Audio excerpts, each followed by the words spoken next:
What's going on, guys? BladeZilla here. Today we're taking a look at a real cool one from Shirogorov and a collaboration with RJ Martin. You know, you've probably seen by now a few of these soft overkills on the channel. I know I've done some molten overkill content, and I've never done anything on the RQ36. So figured now's kind of the time to take a look at this knife and talk about it. I've got all of them here right beside me that I can kind of compare it with, and it's pretty rare that I have a full current collection, emphasis on current. But yeah, I figured I'd show you guys this, talk about it, yeah, and kind of go over it like we normally do. So sit back, relax, pour yourself a cup of coffee or a beer or whatever, and relax. Just a quick reminder, most of the items filmed on the YouTube channel are available on BladeZilla.ca. Everything's in Canada, ready to go, ready to ship, and I just threw up some Stellars, brand new editions, and a couple of the RJs and whatnot, but lots of good stuff available, BladeZilla.ca. I get asked for that website all the time, and it continues to astound me that it's written everywhere, but I guess a lot of you guys really do enjoy visiting the site. So there it is, BladeZilla.ca. But enough of that behind us. It's not what we're here for. We're not here to talk about websites. We're here to look at a real cool knife. And I should probably say I've been dealing with a cold here for a little bit, so I apologize if my voice isn't as perfect in every single way as it is normally. And it's going to sound a little raspy today, so apologies. But let's get into it. Oh, okay, so, oh my god, a couple things with this RQ36. So, as you know, it's based on the Q36 design from RJ Martin. RJ Martin's a US maker, and Shirogorov is a Russian manufacturer / designer. So, this particular crossover is super cool. A lot of people really like it, because it kind of blends the two together in a seamless way. And not only that, they throw S110V steel, which there it is, and this one is hidden back up there, which is a real rare steel to be putting on their collaboration pieces. So super cool. Let's talk about it. Let's do some comparisons. Let's bust out the collection and take a look and see what we got kind of playing with our knives today. It should be fun. Okay, overall length, this is a big guy, so 8 3/4, maybe a hair more than that overall length, depending on how you're looking at things. Blade grind of about 4 inches to the choil, to the center of it anyway, but a little bit less, maybe 3 7/8 sharpened. Handle width, or length, sorry, 4 3/4. So it's a fairly big knife. And I want to say, like, on this one particularly, the main thing that I notice is the width. If we're looking at that handle, it's a chunky boy, which is good. Some heft is never a bad thing. If you've got big hands, it's going to fit like a glove in your hand, because it's big. Thicker. Oh, okay. Okay, let's calm down here. Let's take a Xanax. Comparison-wise, we can look at the F95. There it is for size comparison. We can look at our Stellar, which is hiding somewhere here. Beautiful size comparison. And remember, you know, maybe I should put this guy in the middle and then do my normal kind of top size comparison, because if I put this up here, it's going to appear smaller. If I put this down here, it's going to appear bigger. Right? So just keep that in mind. I'll cycle a few knives kind of through the process here to show you what I'm talking about, but there's a Stellar. It is probably more attuned to that. We've got our Neon as well here. So there's your Neon, which I'll move up here as well. What else do we have that we want to throw? We could do our F5 Silk Slim. Beautiful knife to compare it with. I love the F5 Silk Slim. It feels silky smooth. We could do Mini Quantum as well if we want to do that. Never really show that one, but that should look tiny by comparison. And I'll put that down here just to kind of give you exactly the difference. See what I'm kind of talking about, how ridiculous that is? It looks micro-sized up here, and it does not actually look that big in real life. But there you go. Mini Quantum. What else do I have that we want to kind of compare a big guy like this to? Well, we've got my Turtle. Everyone loves that knife as well, which is a little on the smaller side by comparison. We could do our bios, and that's, in terms of looking at the manufacturing side of things, the bio is a really good one because that's a special edition or collaboration piece as well. So it's kind of taken up a little bit, a notch, compared to a standard Shirogorov production piece. So there's a good comparison there. And then we kind of go into the RJs, and let's be honest here. It's a great looking knife, okay? If we grab our Molten that I've got on hand here, there's your frame lock RJ Martin, and I'm gonna just show one of the soft overkills. I don't need to show all of them, but it's a fair comparison to kind of show a couple of them here, because we should be talking about this. So RQ36 and the soft overkill, very similar, wouldn't you say? Very, very similar. Size-wise, thickness-wise, blade as well. I believe on the RQ36 is a little thinner, and you should be able to see that in the actual flipper tab. If I just put them side by side, you should be able to see the flipper tab on the soft overkill is much thicker, which means the blade stock is thicker. So a little bit thinner on the RQ, but they're both non-frame locks, right? So both liner locks, and let's be honest, they're essentially frame locks, kind of in a bit of a housing. I don't know what you'd call that, but anyway. Between the MagnaCut Molten Overkill, a couple things. You can kind of see they've, if it wants to focus, we've matched blade thicknesses, I believe, between the two. Yeah, look at the flipper tab. So they are identical there. But MagnaCut versus S110V frame lock, which you can see here, which is more kind of attuned to the Russian Overkill, which is beautiful in itself. It's a thinner knife. I would kind of put this one as like their, what's it called? The Q36 SS, I think is kind of what that would be. Super slim, I believe what that stands for. But beautiful knife comparison. If you guys really enjoy one of them, I highly suggest picking up the other. Because in my opinion, these are the two cool ones in the collection of the set. You don't need all three soft overkills. Get one, because they do have a really nice heavy action because of the thicker blade stock. And then the Russian Overkill itself is just another beauty. And maybe I'll just show that one here. If I can find it. Here we go. So this is the Russian Overkill. And that's kind of like, super plain Jane, which is my bag. But it is a frame lock. And I believe this is one of the OGs. So pretty cool.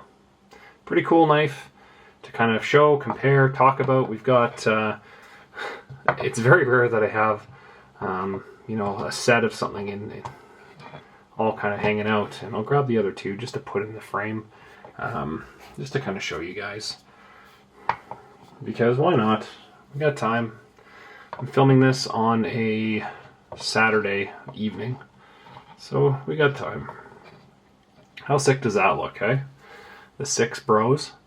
And so I guess left to right, so we got black canvas micarta, RQ36, Molten Overkill, Russian Overkill, Soft Overkill, Maroon micarta, and then green canvas micarta on the Soft Overkill as well. M398, M398, and M398 on the Soft Overkills, S110 on the RQ36, MagnaCut on the Molten, and I believe this is M398 on the Russian Overkill. So there's kind of your quick overview. They're all very similar in hand, other than, when that blade thickness goes up, they obviously make it a little fatter. So there you go. But that is the little lesson. You know, we're having a cup of coffee, we're having a beer, hanging out, nothing too crazy. But if I'm comparing two directly, it would definitely be the RQ36 and the Molten Overkill. Just like, look, like it's so obvious, right? The lava ash kind of carbon, you know, it's just, they're great knives. Absolutely great. But today we're talking RQ36. So let's pop a couple of these guys away and take a look. So where to start? So we've got the captive pivot system here, which is on the Shirogorov. This doesn't turn, right? So underneath this cap, there's a little ball bearing, which sits into, for lack of better words, a hole, like a little detent hole. So this cap can't spin. So really, it looks like you could put a screwdriver in there, please don't, and turn something, but you don't. It's actually on this side. That's where you'd be utilizing the Shirogorov tool, turning that, and adjusting your tensions, etc. Okay. RJ, they're known for a nice snappy detent, and this guy's tuned quite well. So I'm gonna open this up. I've got a mic down in the corner of here, and hopefully it picks up. It'll sound springy. It'll sound like a click. That's what it should sound like. Ooh, God. Let's do that one more time. So it's essentially tuned so that like you can see flex in it, okay? And as I move that around, you should be able to see the flex in the blade, and that's the detent holding the blade in. So that when it finally breaks the detent, it doesn't fail halfway open. It's kind of an RJ thing. And I'm pushing light. I'm not hitting this hard, just pushing it light. And you know, that's very light. A normal throw on this guy would be something like that. A little quicker, but that's my normal kind of feel to it. It runs on roller bearings, which is Shirogorov's in-house kind of, you know, roller bearings. They're needle bearings, so they look like hot dogs, kind of in a sun pattern, and a lot of surface area on the blade. It's not meant to be smoother or anything like that. You're just putting more surface area on frame to blade, which is really cool. And as we know, Shirogorov, you know, single row bearings, think of it as standard balls in a circle. Multi-row bearings, think of them as 2 or 3, depending on model, balls in a row, or I guess even Mickey Mouse is on the Singovich, kind of in a sun pattern, like the rays. And then on this, we go into roller bearings or in the full customs primarily, and there's always rules to every, or exceptions to every rule. They're double row roller bearings, which is take those hot dogs, cut them in half, and put them all over the place. So pretty cool. Pretty cool. Speaking of tools earlier, and speaking of tool with what I was just talking about, because I'm a tool, you know, we don't use a screwdriver on this. We can see it looks awful lot like a screwdriver. You know, on something like this, they only made 100 pieces, so don't damage them. Get the right bits. They'll fit in there perfectly, and you won't mar it up. On the flip side, we have these tiny little guys. That's the reverse bit. So you need to get a tool that looks like this, or right here. That's their custom division tool, and that'll have the reverse bit. That'll be able to open this guy up, and if you want to adjust things, you certainly can. Which is super cool. I've already talked about that S110V, but I'll mention it again. I think that looks so cool. Really, really super sexy material, S110V. And if Shirogorov has kind of taught me anything, it's traditionally S110 and S125 knives. They really hold their value well. And to get S110 on a collaboration is very uncommon. And I don't have a list of them beside me here, but I don't know of too many collabs they've done with that blade steel. Not many. I was asked as well to talk about kind of market value every time I film one of these videos. I don't know how timeless it's going to be, but you know, it's going up. When these guys came out, they were right around, I think, 1750, 1850 US. And since then, you know, normal trading value overnight, they were 2500, 2400 US. And as I'm filming this in the winter time of 2023, almost early 24, I think 2,800 to 3,000 US is pretty common on the secondary for these. And that's only going to go up, in my opinion, because it's a really, really well done RJ Martin collaboration piece. Let's get it in hand. Let's take a look. So I'm 6'3", extra large hands, fits me perfect. I've got room on the heel here, no problem. I could use this with a glove anytime. We've got beautiful jimping up top. We've got some almost cutouts into the frame itself for your thumb, so you've got a huge range of area for your finger. It kind of builds up to a nice little ridge, and this to me is almost that little bump here. That's RJ, right? Like that's the beautiful silhouette of an RJ Martin. I love that. And you can really choke up on this. It's flat, and it goes all the way down to the tip. Pretty simple. Pretty simple design on the blade, but just super comfortable. You've got the Shiro bear on the side of the blade on some polished flats, satin polished, if it ever wants to focus. With the light, I'll try to bounce the light around here so you can kind of see what I'm talking about. But it is polished where the bear is. The edge of the blade is mirror polished as well. So the nice thing about that is on the secondary, you can tell how used it is. This one has never been used, not even once. So that mirror should be nice and beautiful. We've got RJM on the other side, which is obviously RJ Martin, which is just a nice touch. And I have seen a few knives, I can't remember which one it was, but Devastator, that's what it was. They did an RJ collab, and the RJM on the other side was flipped like an ambulance does with a mirror. It was so cool. I love that that RJ does that kind of stuff. I'm already getting like fingerprints on it, and anyway, we've got a nice cool clip as well on the back side here. That you know, super practical, high tension, beautifully done. We've got patterns that kind of cross over between the titanium and the carbon fiber, and you can kind of see the outline is maintained, and that outline is kind of on, it's like a big swirl. It looks like fingerprints. It's just beautifully done, and the more you, and closer you get to that pivot, it just looks so bloody good.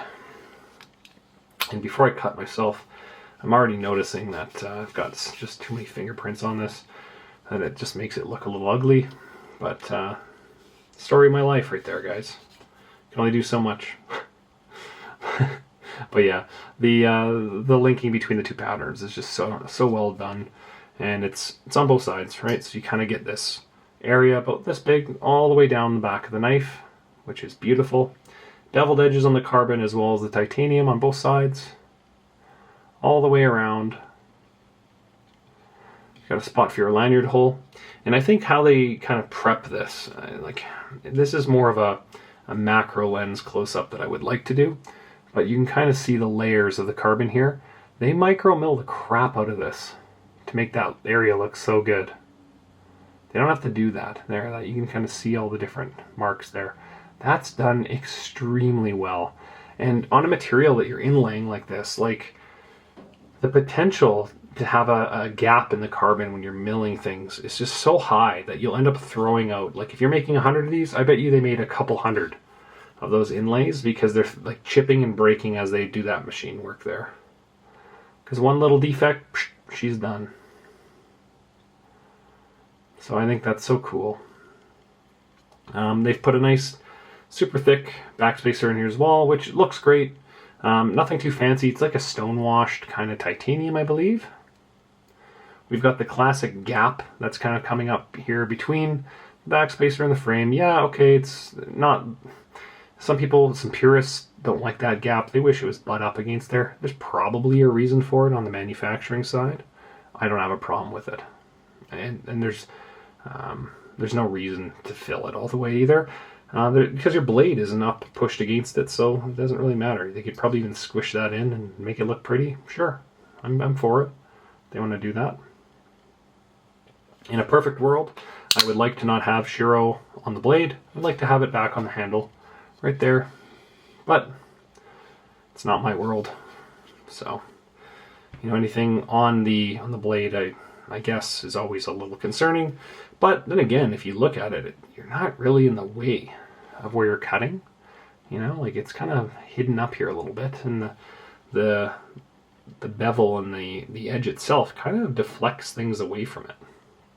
So I think that's pretty cool. The flipper tab has lots of hold. Like that is a nice big spot for your finger to fall. And I want to see, does this pop up a little bit? Yes, it does. So, sorry, what I'm talking about here is the lock mechanism is in fact raised ever so slightly compared to the other side here. So your finger finds that real smoothly, real easily.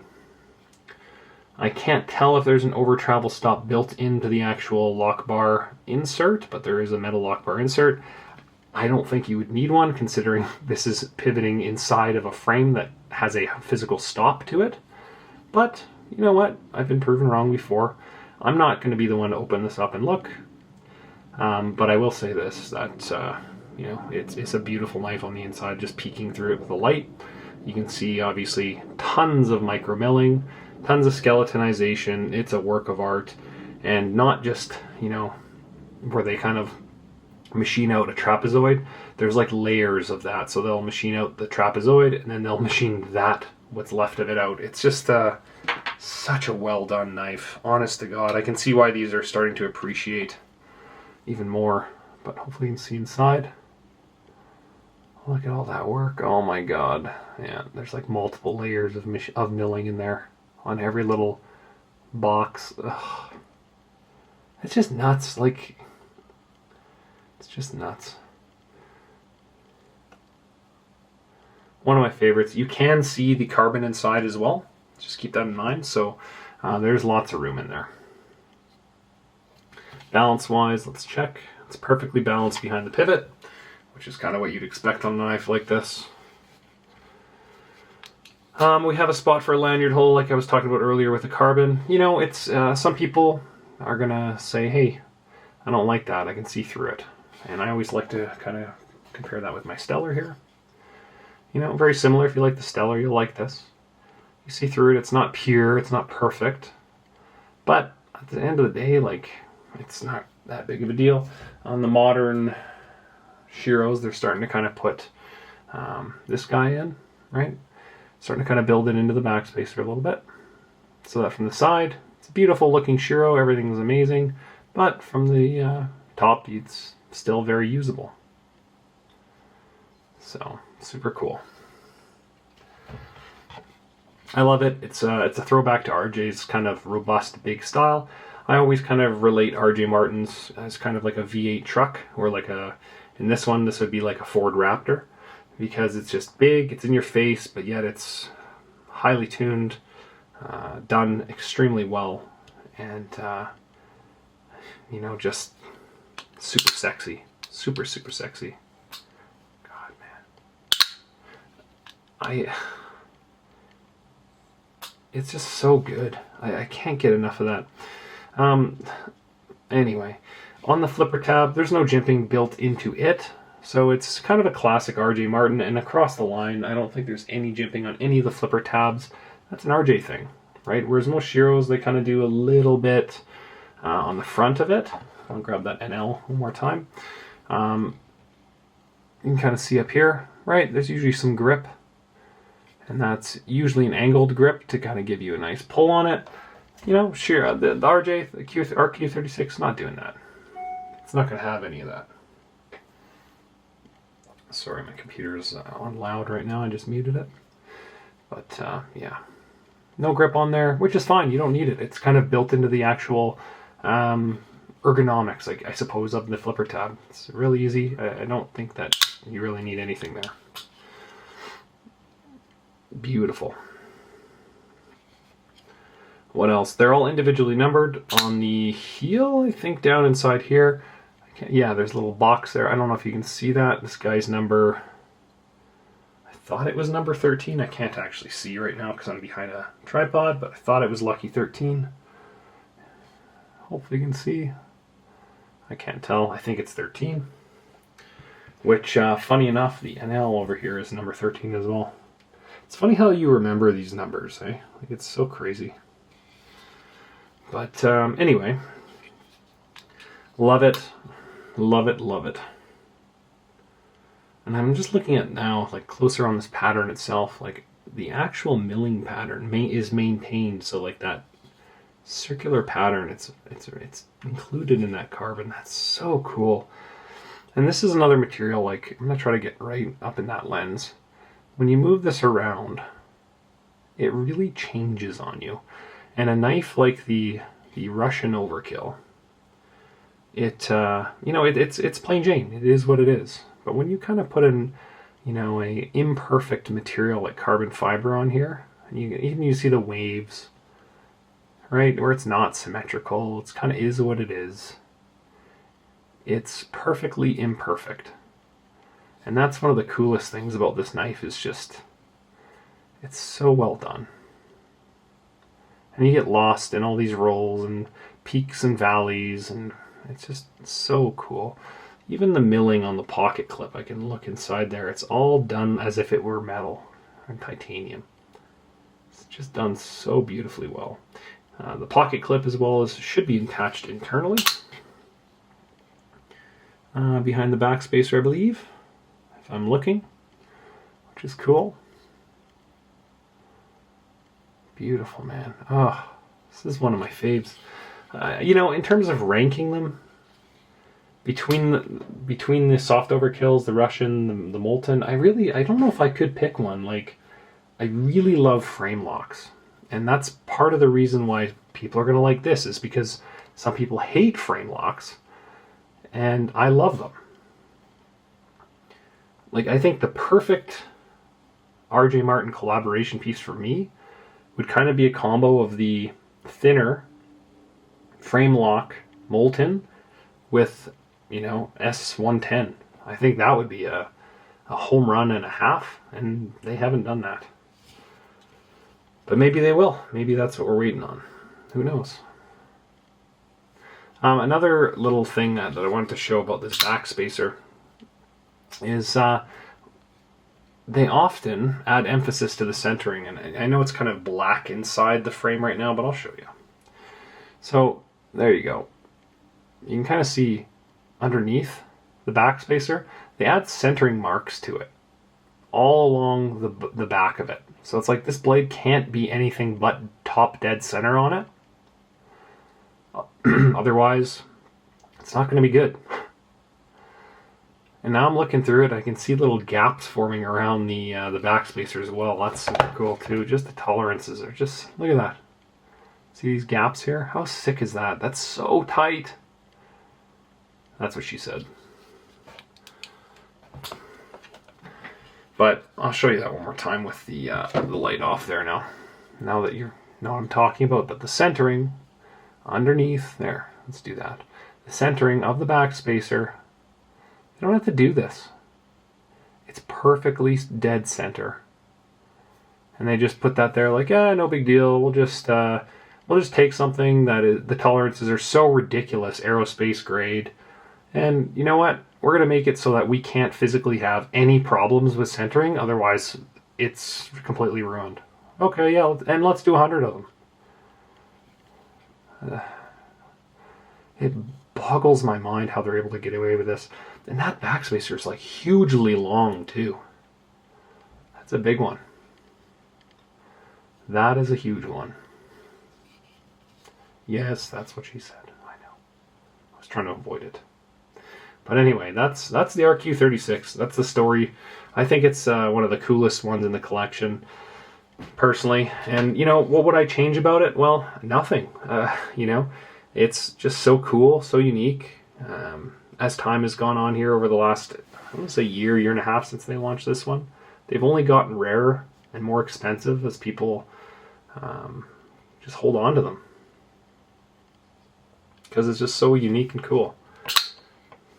And the action is just ridiculous. And that's the best way to experience roller bearings, is get into a special edition knife or collaboration piece and feel what roller bearings are. And as soon as you feel them, you immediately remortgage your house and start buying more knives, regret it, your wife leaves you, and you've got nothing but cool roller bearing knives. I'm obviously kidding, don't do that. But oh man, that's just a cool one. Super cool knife. Love it, and it's cool that I have a couple of them floating around here that I can kind of compare it and, you know, show it. I've done so many different videos in the last little while, and this one, for some reason, I've just never filmed. Even on shorts, when I do, like, you know, my morning shorts and stuff, I just never filmed this knife. I don't know why. It's just hiding in plain sight, I guess. But it's a beautiful, beautiful one. Highly suggest tracking one down if you can find one. Okay, well, I think that's going to be it for the RQ36 from Shirogorov and RJ Martin. Appreciate you guys stopping by, taking a look at this beautiful knife. Check out BladeZilla.ca. Follow me on Instagram. Follow me on TikTok. Send me a message, whatever you guys want. I'd love to chat knives first and foremost. Otherwise, appreciate you stopping by and taking a look at an absolute killer knife. One of my faves. So there you go. Have yourselves a great week, and we'll talk to you later. Okay? Peace, guys.